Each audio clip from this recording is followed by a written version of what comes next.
Welcome back to the second part of our shooter game tutorial. We've got ourselves a play button, we've got ourselves a hero that moves, great. Next what we need is something that we can shoot. So out of the library, pick something that your hero is going to shoot the enemies with. Doesn't matter what size it is, we're going to shrink it down, we're going to adjust it. So just pause it right here while you pick something. I am going to grab something that I already actually have. I'm going to bring in my hero shot right here. Give it a good name. I've called mine Hero Shot. You need a good name to keep track of it. It doesn't matter where it comes in or what size it is. So pause it right here, pick yourself something to shoot, and then we'll start up again. Great, now that you've got something to shoot, it's huge. We're gonna end up changing it, we're gonna move it. This is gonna take a number of steps to get our shot exactly where we need it to be. We'll do a little bit of trial and error and you'll get to see how that works. So the first thing we're going to do is take this shot and we are going to get it to move. So we're going to grab a when I receive start. We're next going to get it to shrink. It's way too big. This particular one I've got, I'm going to set its size to about 7% its actual size. So when I click this down to about 7%, you can see how big it is compared to my crab. You want it at about that ratio. These numbers will be different for everybody because your sprites are a little bit different, but make it at about that size. Don't leave it too big. It'll make the game won't operate nearly as good as the game needs to if this is way too big. And if you make it way too small, the game will become significantly harder. So just be aware of that. Next thing we're going to do is we're going to get this thing moving. So to get it to move, we'll bring in a forever. And then we need to choose a key that we're going to use to activate the shot. So a key press of some sort. And we're going to put that in an if statement. And the key that I am going to use is going to be the space bar. So to do that, it's using the same codes that we've used before for moving our object. This will be if key space pressed. What do we want this thing to do? Well, I'm going to get it to move 10 steps. So if I now press the play button and I hold it down, hey, it moves 10 steps. Well, it doesn't move the direction we want, but it moves. So proof of concept, hold down your space bar, that should move with this particular code. Now, it doesn't quite move the direction we want it to. So how are we going to get it to move the direction we want it to? Straightforward. We're going to grab a point and direction. We'll drop it right here at the beginning. So every time it receives start, it's going to take our object, point it in direction. We'll make it 0, so it points towards the top of the screen. So now, when we run this thing, it should move towards the top of the screen. Great, works for us. Proof of concept, it moves towards the top of the screen. Now, that's one shot. One shot is not going to make the game fun to play. We're going to need to have lots of shots, but we don't want to have all sorts of sprites coded where we have to code the same code over and over and over again. So we have to find a trick in order to do so, and it's going to be much the way Emperor Palpatine took over the Galactic Empire. He used clones. We're going to take this object and we're going to clone it so that the clones work, and the clones will do all the work for us.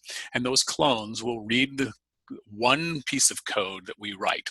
So in order to get clones, I'm going to move 10 steps out. I'm going to bring in out of control.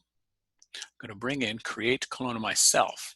So what we're eventually going to want to happen is when I put that in place and I click my space bar a few times, put this in place, click this, hit your space bar 4 or 5 times.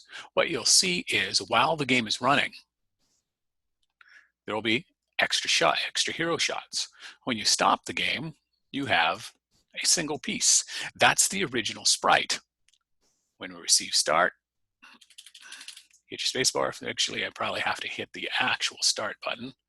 So let's hit the play button here. There we go. I now get my clones again. All right, so we're getting clones. Those clones are going to be useful to us. So what are we going to do with these clones next? Well, what we're going to do is actually build ourselves some clones and have our clones moving, because right now nothing's going to move. We just have clones sitting around. In order to get those clones moving, we need to bring in from control this when I start as a clone block. And when as I start as a clone, what do we want this thing to do? Well, we're going to bring in a simple forever move 10 steps. That is really simple. That is really forever. Hey, now I can hit my space bar and it's already functioning. It's going to move to the top of the screen. So if I bring my original down here and I shoot, I can get an absolute massive number of shots to go. But if you hold your spacebar down long enough, what you'll find is that eventually it stops shooting. Well, what happens is we get too many cloned sprites out there, and it fills up the RAM buffer for the game, and the game can't hold any more of those sprites, and therefore there's no more shooting. Don't worry, we're going to fix it. But before we get there, what we want to happen is we want our objects, our clones, to follow along with our hero. So as we move the hero left and right, we want the sprites to follow, because right now, as the game goes, I can move the hero left and right. I can hit my play button or my shoot button, and none of the sprites follow along. So we need to change that inside of our when I start as a clone. So when I start as a clone, above this forever, we're going to bring in another if statement. Actually, we're not going to bring another if statement. We're going to bring in a go to XY, which is in the motion. So this one here called go to XY. The go to XY has two particular numbers in it right now. And those go to XY right now are just the position that the sprite is in right now. But we want it to go to two different places. I just need to find in my code. I think I need to go to my sensing code. Is it in my sensing code?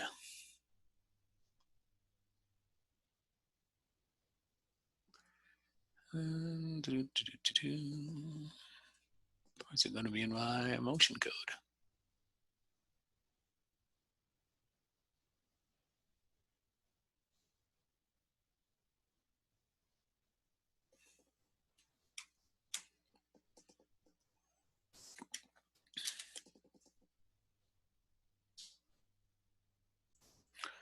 Sorry about that, ladies and gentlemen. I finally found out what I was looking for.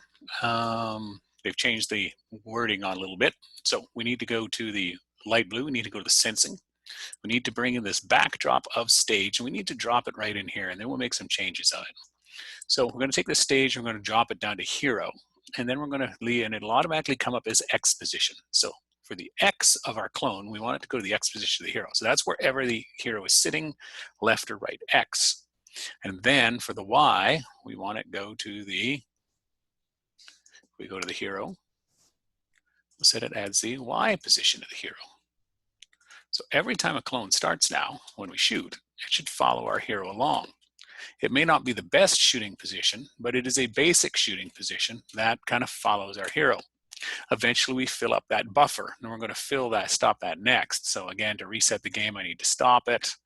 I'll go to my play button, I'll show, and I'll kind of hit that. And now we got these moving left and right with our hero. So when I start as a clone, go to the X position of the hero and the Y position of the hero. How am I going to get those shots to disappear from the top of the screen next?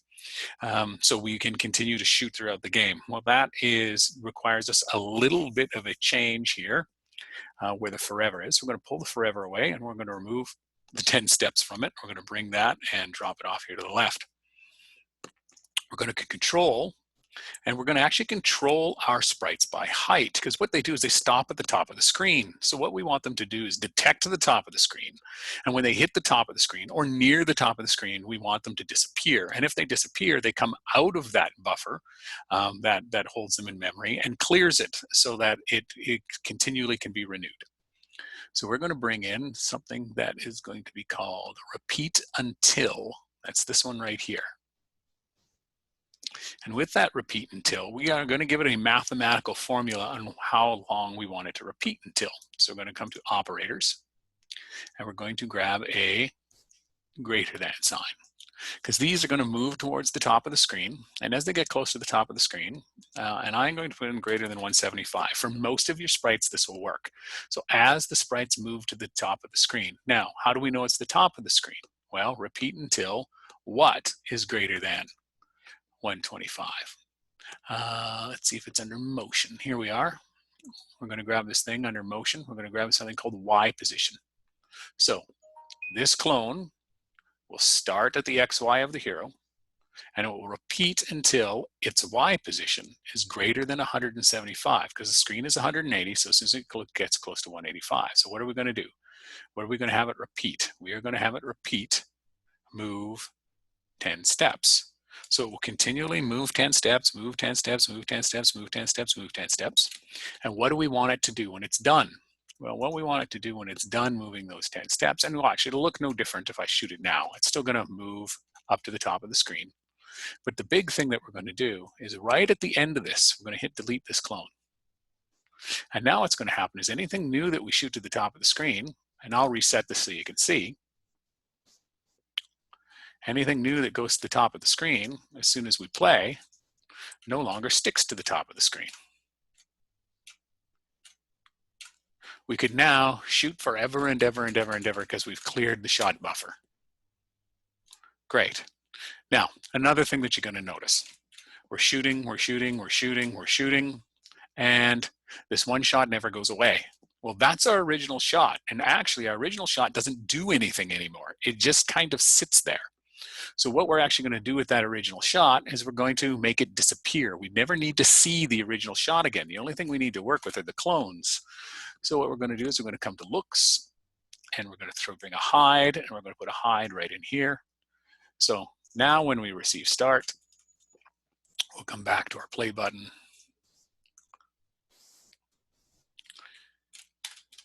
Oops, I showed it, I didn't hit it. There we go. Oh, what did I do? Oh, I know what I forgot to do. It hid, we need to have the clones show. That's what I need to do. Now I fixed my issue. Sorry about that. Nicely fixed issue. We now have those shooting to the top of the screen. Last bit we're going to do in this little video is fixing the way we shoot, though. We've got two problems with the way we shoot. Number one, we've got this absolutely insane number of shots coming out of this guy. Those insane number of shots are not going to be conducive to the game. So what we need to do, because you'll never lose, so what we need to do is we actually need to slow how fast our guy shoots down. And to slow that down, we're going to come into control, and we're going to bring in something called a wait block. And this is going to be a very important block. Whether you want it to have it shoot forever or not, you must slow it down, because mathematically for the rest of the game, we need it to happen. So I'm going to bring in this wait block, and I'm going to throw it, bring it right down here. I'm going to do two different things. I'm going to pull that out. I'm going to bring in a forever block. I'm going to tuck this right in the forever block. So forever, no, do I need that? No, I don't need that forever block, my mistake. Get rid of that forever block, but I do need my wait block. And that wait block is what I put in the wrong spot. So I'm going to take that wait block and put it in the correct spot. So I'm going to take that wait block and throw it right in here. And that wait block, we're going to sit at 0.2 seconds. Now, you can make it longer than 0.2 seconds. You can make it 0.3, 0.4. It'll just slow down your shooting, but do not make it less than 0.2. Do not make it 0.1. Do not make it 0.0. Do not make it anything else. We need to keep it at that bed. So now what we've got is a continuous set of shots that are spaced out a bit. And this continual set of shots are going to work really quite good for us. I'm going to end this video right here, and my next little video is going to be a really short one. It's going to be about how to change where your shots appear they're coming from. Because right now, I don't necessarily like that the shots are coming out right out of the middle of my hero. I'm going to change it to come out of a different position, and you'll see how you'll be able to adjust it for everybody's sprite a little bit differently.